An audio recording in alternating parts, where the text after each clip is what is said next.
అందరికీ నమస్కారం. భక్త రఘునాథుడు తర్వాయి భాగం. జన్మ కర్మచమే దివ్యం అని ఎవరైతే భగవంతుని యొక్క నిజమైన భక్తుడో అటువంటి వాడు భగవంతుని శక్తిని పొంది అలౌకిక కర్ముడవుతున్నాడు. నిజమైన అతని భక్తుల్ని భగవంతుడు అప్రాకృతమైన కర్మలతో చూస్తాడనడంలో సందేహం లేదు. సూర్యోదయం కావటంతో రఘునాథుడు కళ్ళు తెరిచాడు. లేస్తూనే అతడు జాగరూకుడయ్యాడు. తన మనసులో ఇలా అనుకున్నాడు, నేనిప్పుడు ఎక్కడ ఉన్నాను? సింహద్వారం ఏమిటి? ఇది పూరీపట్నంలా తోచడం లేదు. అయితే ఇది ఏ నగరం అయ్యుంటుంది? ఎదురుగా ఉన్న ఈ సుందర భవనం ఎవరిదై ఉంటుంది? పోనీ ఇక్కడ ఎరిగున్నవారెవరైనా ఉన్నారా అంటే అలాంటి పరిచయస్తులెవరూ కానరాలేదు. వివాహం జరిగాక రఘునాథుడు ఎన్నడూ అత్తవారింటికి వెళ్ళలేదు. అతడు ఏమీ పోల్చుకోలేకపోయాడు. కొద్దిసేపలా గడిచాక అతడు వచ్చేపోయే వారిని ఇలా ప్రశ్నించాడు. ఇది ఏ పట్నం? ఇంత పెద్ద భవనం ఎవరిది అని అడిగాడు. ఈ ఊరి పేరు కళావతీపురం. ఈ భవనం శ్రీమంతుడైన గంగాధర్ గారిది అన్నారు. ఈ మాటలు విన్న రఘునాథుడు ఆశ్చర్యపోయాడు. తర్వాత తన ధ్యానంలోకి వెళ్ళిపోయాడు. భగవత్ స్మరణలో మునిగిపోయాడు.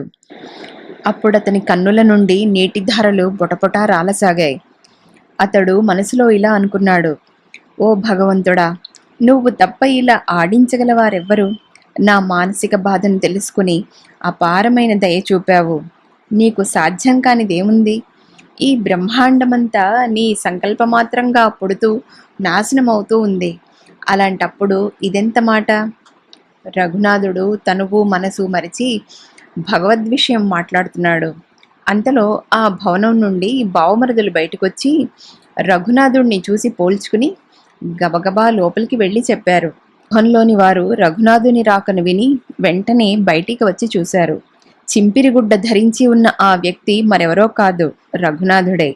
ఇంట్లోని వారి ముఖాలన్నీ మాడిపోయాయి. వారు మనసులో ఇలా అనుకున్నారు, కొత్తగా ఈ కష్టం వచ్చి పడిందేమిటి? కానీ అన్నపూర్ణకు మాత్రం చాలా ఊరట కలిగింది. ఆమె మనసులో భగవంతుడికి ఎన్నో ధన్యవాదాలు చెప్పుకుంది. మనసులో ఏమున్నా గంగాధరుడు వచ్చి అల్లుణ్ణి లోపలికి తీసుకెళ్లాడు. స్నానం చేయించి శుభ్రమైన దుస్తులు అతనిచే ధరింపజేశారు.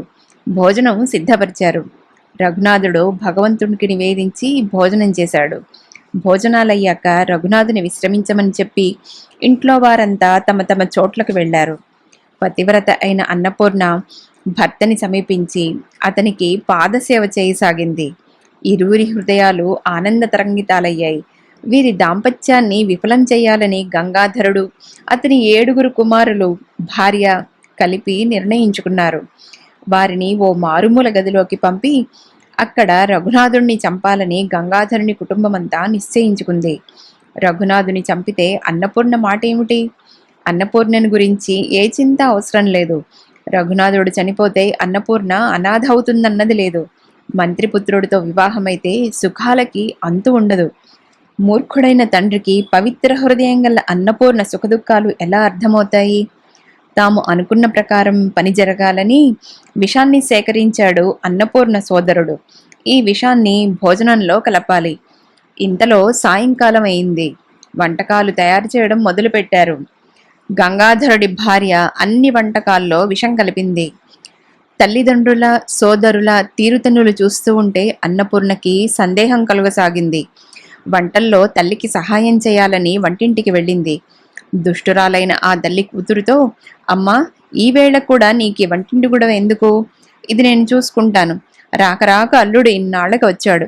నువ్వు వెళ్ళి అతనికి సేవ చెయ్యి అనగానే అన్నపూర్ణ అలాగే అంటూ అసలు కుట్ర తెలుసుకోవడానికి అక్కడే ఉండిపోయింది. కొద్దిసేపు అయ్యేసరికి మొత్తం సంగతంతా అర్థమైంది. తల్లిదండ్రులు చేస్తున్న కుట్రలను తెలుసుకున్న అన్నపూర్ణ చాలా కోపించి ఒక నిశ్చయానికి వచ్చింది. భర్త దగ్గరికి వెళ్ళి అతనికి జాగ్రత్తగా ఉండమని చెప్పాలనుకుంది. అంతలోనే సోదరుడు రఘునాథుణ్ణి బయటకు తీసుకువెళ్ళాడు. భర్తని సావధానంగా ఉండమని హెచ్చరించడానికి వచ్చిన అన్నపూర్ణ భర్త కనిపించక కంగారు పడింది. ఎంతగానో విచారించసాగింది. ఎలా భర్తని రక్షించుకోవడమా అని ఆలోచించసాగింది. భగవంతుడు అన్నపూర్ణకి తెలివితేటలు ఇచ్చాడు.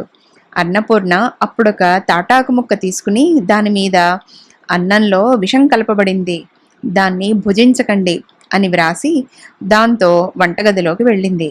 అక్కడ తల్లి ఆమెని చూసి, అమ్మా, కొద్దిసేపు ఇక్కడ నిలబడు, నేను వెళ్ళి భోజన సామాగ్రిని ఈ ప్రక్క గదిలో పెట్టి వస్తాను. అల్లుడు గారికి భోజనం పెట్టడానికి ఏర్పాటు అక్కడ చేయబడింది అంది. అన్నపూర్ణ కోరుకుంటోంది ఇదే. భగవంతుడి దయ వల్ల అదే దొరికింది. అన్నపూర్ణ త్వరగా వెళ్ళి ఓ పిండి వంట మీద తను వ్రాసిన తాటాకు ముక్క పెట్టింది. వెనక అత్తవారింట్లో ఉన్నప్పుడు తన భర్తకి ఇష్టమైన పిండి వంటకం ఏదో తెలుసు. సాధ్యమైనంతగా ఆ పిండి వంటే తన భర్త ముందుగా తింటాడని ఆమెకు తెలుసు. బంగారు పళ్ళెం పెట్టి భోజనానికి రమ్మని అత్తగారు కబురు చేసింది. ఆమె మనసులో అల్లుడు చావు కోరుకుంటున్నా పైకి ఆదర సత్కారాల్లో ఏ లోటు చూపడం లేదు. రఘునాథుడికి మరణ ప్రయత్నమేమీ తెలీదు.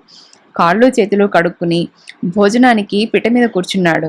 అతడు ప్రసన్న చిత్తంతో భగవంతుడైన శ్రీ జగన్నాథునికి నైవేద్యం పెట్టాడు. అనంతరం ఆచమనం చేశాడు. అన్నపూర్ణ చాటుగా ఉండి దూరం నుండి చూస్తోంది. ఆమె హృదయం కంపించిపోతోంది. అక్కడ నిలబడటం ఆమెకు చాలా కష్టంగా ఉంది. అయినా అతని కోసం నిలబడక తప్పడం లేదు. ఎలాగో కష్టం మీద కర్తవ్యతా దృష్టితో నిలబడే ఉంది. అక్కడంతా చీకటిమయం. మనసులో అన్నపూర్ణ చాలా గాభరాపడిపోతోంది. విష పదార్థం తిని భర్త ఎలాంటి అనర్థం పాలవుతాడోనని భయపడిపోతోంది. విస్తట్లో వడ్డించిన పదార్థములు విషపూరితంగా ఉన్నాయి. పోనీ అతని ముందుకు వెళ్ళి చెబుదామా అంటే సిగ్గుగాను భయంగానూ ఉంది. భగవంతుడి దయ ఉండబట్టి భర్త పిండి వంటల మీద చేయి వేశాడు. తాను వ్రాసి ఉంచిన తాటాకు ముక్క చేతికి తగిలింది. దాన్ని అతను చూశాడు. ఆ ఇంట్లో తనని చంపడానికి కుట్ర జరుగుతోందని అతను అర్థం చేసుకున్నాడు. అల్లుడు భోజనం చేయడం ఆరంభించాడని గమనించిన తల్లి అన్నపూర్ణని దూరంగా ఆయా దగ్గరికి వెళ్ళమని కేకవేసింది. అక్కడ తాను ఉంటే భర్తకి ఏమీ ఇబ్బంది కలుగుతుందోనని మనస్సులో భయపడసాగింది అన్నపూర్ణ. కానీ తిరిగి కాస్త ధైర్యం చిక్కింది. ఎందుకంటే ఆమె వ్రాసిన మాటలు చదువుకున్నాడు గనక. ఆ విస్తట్లో వడ్డించి ఉన్న పదార్థాలేవి అతడు తినడని, అది విషపూరితాహారమని అతను గ్రహించాడనుకుంది. ఇప్పుడు రఘునాథుడు గొప్ప సందేహంలో పడిపోయాడు. చేతిలో ఉన్న పిండి వంటకం అలాగే ఉంది. అతను ఆలోచించడం మొదలుపెట్టాడు. నేనెంత పని చేశాను? భగవంతునికి విషపూరితమైన ఆహారాన్ని నివేదన చేశానే. ఓ భగవంతుడా, ఇప్పుడు నాకు కర్తవ్యమేమిటో ఉపదేశించు ప్రభు. నాకిప్పుడేం చెయ్యాలో అర్థం కాకుండా ఉంది. భగవంతుడికి నివేదించిన ఆహారాన్ని తినకుండా ఎలా ఉండను? విషాహారం అని భగవంతుని ప్రసాదాన్ని నేను తిరస్కరించడం భావ్యమా? భగవంతుని ప్రసాదం తిని మరణిస్తే మటుకు తప్పే ఉంది.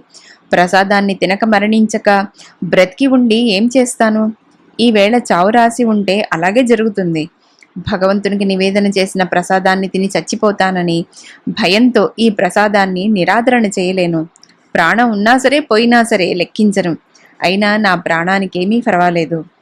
భక్తుడు ఈ విధంగా చేసిన పవిత్రమైన ఆలోచనని భగవంతుడు భక్తిగానే స్వీకరించాడు. ఆ విషాహారంలోని విషమంతా తొలగించాడు. అదంతా అమృతంగా మారిపోయింది. భగవంతుడి లీల ఏమని చెప్పగలం? భగవంతుని కారణంగా విషాహారం అమృతంగా మారిన సంఘటనలు లేకపోలేదు. పూర్వం ప్రహ్లాదుడికి పెట్టిన విషాహారం అమృతంగా మారింది కదా. మీరా అనే భక్తురాలికి పెట్టిన విషం అమృతంగా మారలేదా? ఈరోజు కూడా ఉచితమైన పని చేయాలనుకున్నాడు భగవంతుడు. ఆయన లీల ధన్యమైంది. రఘునాథుడు ఆహారం విషపూరితమైందని తెలిసి కూడా భగవత్ప్రసాదాన్ని వేడజాలక గోవిందనామాలను తిరిగి తిరిగి స్మరించుకుంటూ భుజించాడు. కంచంలో ఒక్క కణం కూడా విడిచిపెట్టకుండా తినేశాడు. ఆ విషప్రభావం కనపడసాగింది. రఘునాథుడు నిశ్చేష్టుడై పడిపోయాడు. గిలగిలా తన్నుకుంటూ ఉండగా ప్రాణం ఎగిరిపోయింది. ఇది చూసి గంగాధరుడి భార్య చాలా సంతోషించింది. ఆమె గబగబా వెళ్ళి తన భర్తకి, సంతానానికి ఈ వార్త చెప్పి తీసుకొచ్చింది. అందరూ సంతోష సాగరంలో మునిగిపోయారు. తెల్లవారగానే మట్టిలో కప్పెట్టేయాలి. మీరంతా బయటకు వెళ్ళి ఏం చెప్పాలంటే, చీకట్లో రాత్రివేళ పాము కరిచి చచ్చిపోయాడని చెప్పాలి అనుకుని తలుపులన్నీ మూసేసి వారందరూ అక్కడి నుంచి దూరంగా వెళ్ళిపోయారు. అన్నపూర్ణ తల్లి మాట విని అక్కడి నుంచి దాయిమా దగ్గరకు వచ్చిందే గాని ఆమె మనసు శాంతిగా లేదు. ఏం అనర్థం జరుగుతుందోనని ఆమె ప్రాణం గిలగిలా కొట్టుకుంటోంది. కంచంలో విషాహారాన్ని కళ్ళారా చూసిన ఏ పతివ్రత మనసు శాంతిగా ఉంటుంది? తన గదిలో ఈ విషయాన్ని గురించి ఆలోచించుతూ పచార్లు చేస్తోంది అన్నపూర్ణ. తల్లిదండ్రుల రాకపోకలు, సోదరుల గుసగుసల మూలంగా అన్నపూర్ణ మనసులో పెద్ద సందేహం కలిగింది. అందరూ వెళ్ళిపోయిన తర్వాత ఆమె మెల్లిగా తన గది నుంచి బయటికి వచ్చి ఆ గది వైపుగా నడవసాగింది. తన భర్తకి భోజనం వడ్డించిన గది దగ్గరకు వెళ్ళి చూడగా ఆ గది తలుపులు మూసేసి ఉన్నాయి. లోపల దీపం వెలుగులో తలుపుల సందులో నుంచి చూసేసరికి పడిపోయి ఉన్న రఘునాథుడు కనిపించాడు. అయ్యో, నా జీవిత సర్వస్వం భోజనం చేసిన దగ్గరే పడిపోయాడే అనుకుంటూ చూస్తున్న ఆమెకి శరీరమంతా వణికిపోయింది, మూర్ఛపోయింది. కొంతసేపటికి మేలుకొని 4 దిక్కులు చూసింది. లోపల వెలుగుతున్న దీపం కూడా ఆరిపోయింది. అక్కడంతా నిశ్శబ్దం. ఆమె ఇలా ఆలోచించింది. దుర్బలులకు బలమెవ్వరు? భగవంతుడు. ఏ ఆధారం లేక ఊగిసలాడే మనసు నిశ్చితమైన ఆధారం కనపడితే అటువైపుకే సాగుతుంది. నిశ్శబ్దంలో నుండి వచ్చిన పిలుపు త్వరగా వ్యాపిస్తుంది.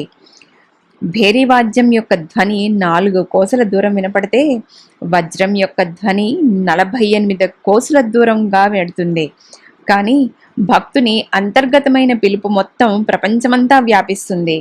రోదసిని ఛేదించుకుని భగవంతుని పరమధామానికి చేరుతుంది. హరి, నారాయణ, అనన్య శరణాగత అంటూ అన్నపూర్ణ చేస్తున్న మనోవ్యధతో కూడిన మౌనమైన పిలుపు భగవంతుడి చెవులకు అందింది. భక్తుల కష్టాల కారణంగా భయంతో, బాధతో, ఆర్తితో కూడిన పిలుపుకి భగవంతుని సింహాసనం కదిలింది. భక్తుల మానసిక బాధలను తొలగించే హరి యొక్క హృదయాన్ని గాయపరిచింది. తన భక్తుడైన రఘునాథుని విషమ పరిస్థితి చూసి భక్తుల దుఃఖాలను పోగొట్టు భగవంతుడు చలించిపోయాడు. ఆయన తొందరగా కళావతీపురం చేరాడు. చీకటిలో వ్యాకుల చిత్తంతో నిల్చున్న అన్నపూర్ణ యొక్క గది దగ్గర అలికిడైంది. ఆమె కంగారుపడి లోపలి వైపుకి చూసేసరికి అదంతా గొప్ప కాంతి పుంజంతో ప్రకాశిస్తోంది. అంధకారాన్ని ఛేదించుతున్న ఆ ఘనశ్యాముడు తన భర్త రఘునాథుడి దగ్గరుండి ఓ మణిలా ప్రకాశిస్తున్నాడు. రఘునాథుని శిరస్సు, శరీరాన్ని ఆయన నిమిరాడు. మధురమైన వాక్కులతో భగవంతుడు ఇలా అంటున్నాడు. కుమారా, ఇలా చైతన్యరహితుడవయ్యావేమిటి? ఈ విషము నిన్ను ఏమీ చేయలేదు. నేనున్నాను, లేచి నిలబడు అన్నాడు. ఆశ్రిత జన పోషకుడైన శ్రీహరి సంజీవని మంత్రంతో చనిపోయిన రఘునాథుడి ప్రాణాలను రప్పించి పునర్జీవితుణ్ణి చేశారు. రఘునాథుడు నిద్ర నుండి లేచిన వాడిలా లేచి నిలబడ్డాడు. ఆ దృశ్యాన్ని చూస్తున్న అన్నపూర్ణ ఆశ్చర్యానందాలకు మేరలేదు. ఆమెను ఆవరించి ఉన్న చీకటంతా పటాపంచలైంది. అన్నపూర్ణ సంతోషం పట్టలేక మూర్ఛపోయింది. రఘునాథుడు లేచి కూర్చోగానే కాంతిపుంజం అంతా అదృశ్యమైపోయింది. గాఢ నిద్ర నుండి లేచిన మనుష్యుడు ఎలా ఆలోచిస్తాడో రఘునాథుడు కూడా అలాగే ఆలోచించసాగాడు. ఎంత సుఖ నిద్రపోయాను! ఇంత నిద్రలో ఉన్న నన్ను ఎవరు లేపారు అనుకుంటూ 4 దిక్కుల వైపు చూడసాగాడు. ఎక్కడా ఏమీ కనపడలేదు. భగవంతుడి ప్రేరణతో అతనికి జరిగిన సంఘటనలన్నీ జ్ఞాపకం రాసాగాయి. అతనిలా అనుకోసాగాడు. నేను రఘునాథుణ్ణేనా? నేను విశంతిని మరణించాను కదా! ఆ సమయంలో ఎటువంటి దారుణ బాధని అనుభవించాను. భరించరాని వ్యధ కలిగింది. నేను మూర్ఛితుణ్ణయ్యాను. నాకు కలిగిన ఆ బాధాజ్వాలని ఎవరు శాంతింపజేశారు? శరీరంలో నుండి ప్రాణం పోయింది కదా! మళ్ళీ ఈ శరీరంలోకి ప్రాణాన్ని ప్రవేశపెట్టిందెవరు? తెలిసింది స్వామి, ఇది నీ పని. ఓ కరుణామయుడా, దాసుల మీద దయచూపువాడవు నీవే. ఇది నీ క్రీడ. నువ్వు ఎవరిని ఎలా ఆడిస్తావో అది నీకే తెలియాలి. కష్టాలు కలిగించుతావు, మళ్ళా అలాంటి కష్టాల నుండి ఊరట కలిగిస్తావు. ఇలాంటి లీల నీవు తప్ప మరెవరు చేయగలరు? అజ్ఞానులు ఇటువంటి నీ లీలలను ఎలా తెలుసుకుంటారు స్వామి? కష్టాలను కలిగించేది నువ్వే. వాటిని తట్టుకొని నిలబడగలిగే ఓర్పుని, సమర్థతని కలిగించేది నువ్వే. నేను ఈ కష్టాలకు వెరవను. ఎందుకంటే ప్రతి కష్టం వెనుక నీ ఓదార్పు, మమత ఉంటాయి. హృదయంలోని జ్వాలల్లాంటి బాధలను శాంతపరిచే ఉపాయాలు చేసేవాడివి నువ్వే. అందుకే నిన్ను నేను కష్టాలను నిమ్మని కోరుకుంటున్నాను. ఇలా తన హృదయాధినాథుడైన హరిని సంబోధిస్తూ అతను ఎంతసేపు మాట్లాడాడో, ఏం మాట్లాడాలో చివరికి ఆ హరిస్మరణ చేస్తూ ఈ శరీరాన్ని మరచి తన్మయావస్థలోకి వెళ్ళిపోయాడు. తరువాయి భాగం రేపు విందామా మరి?